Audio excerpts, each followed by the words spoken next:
I'm Margaret Daskus, a member of the steering committee for the BC Food Innovation Centre. Being a small, diverse industry, entrepreneurial endeavors are critical. Where the entrepreneurs have been successful, those entrepreneurs have selected a very specific niche, have been devoted to that area, whether it's organic or whether it's vegetarianism, and executed in a manner that's consistent with their belief systems.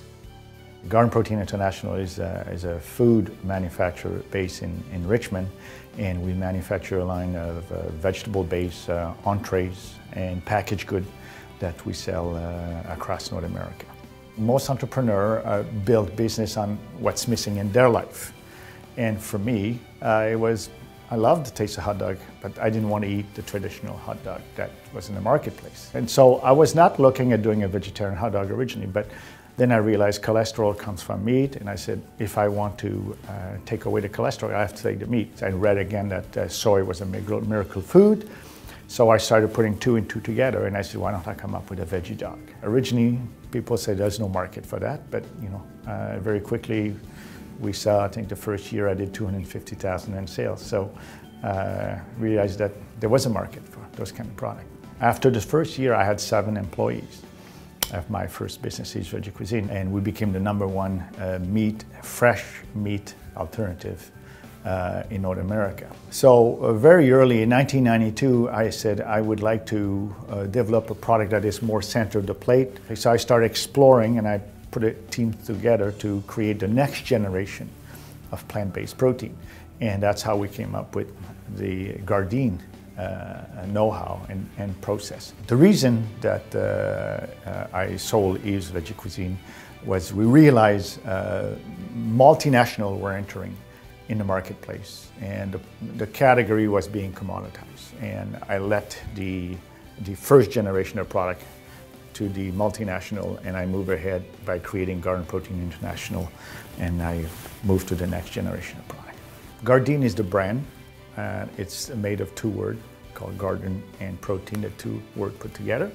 And we have about 8 or 10 different items that are fresh. We sell in the produce section, and we have about 10 or 12 items that are in the frozen section. More and more you see people that are not strict vegetarian and not strict carnivore. There's a whole segment of the population that is now called flexitarian. So you're not only competing with somebody on the shelf beside you, but you're competing for the choice that the consumer is going to make. What am I going to eat tonight? Nature's Path is manufacturer of organic foods.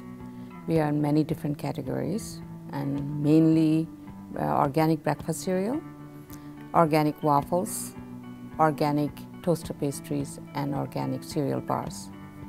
When Aaron was growing up, his father used to say, leave the earth better than you found it. And also, you remember Hippocrates. He said, let food be your medicine and medicine be your food. So these 2 principles, or these 2 main ideas, stuck in Aaron's mind. In 1967, before we were married, Aaron started Golden Lotus. That was a first vegetarian restaurant. Then in 1971, after we got married, Livestream Natural Food started. And then it became a manufacturing company, retail, wholesale. In 1981, we sold that company. And after Livestream was sold, we decided, okay, Aaron's mind is full of innovative ideas. What are we going to do that is going to help and also be a business? So we started in 1985, back of a restaurant, Nature's Path. Nature's Path is mainly in many specialty stores and 40 countries. And so we are very grateful for the success of Nature's Path. It's part of the contribution to give back to society and give back to your province and give back to your industry. So a portion of your time, I think, has to give back to your colleague or to your industry. It's key for the success of the food industry in general. I think it's very important. It's very important to inspire, to give. Aaron has been involved in non-GMO organization, which is really the cornerstone of organics. We have also been involved in Organic Center, Rodel, involved in setting up some of the standards. It's very, very important because no person is an island. The key to a successful entrepreneur is who do you associate with, who do you collaborate with. So it's finding the right people. That's where I think a food center would be critical to attract people that can help each other. There are 19 centers in Canada, and we are the only one province that doesn't have it.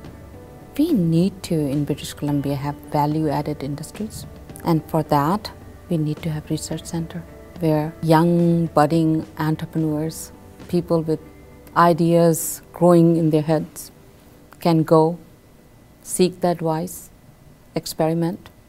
I think we must have something that helps us, that help our innovators, entrepreneurs, that help us to excel. The Food Innovation Center, I see that Garden Protein could be a major contributor. The reason I want one also is we want to use it. We see the need for a center like this because we are going outside this province right now to get knowledge that could be accessible for British Columbian in BC.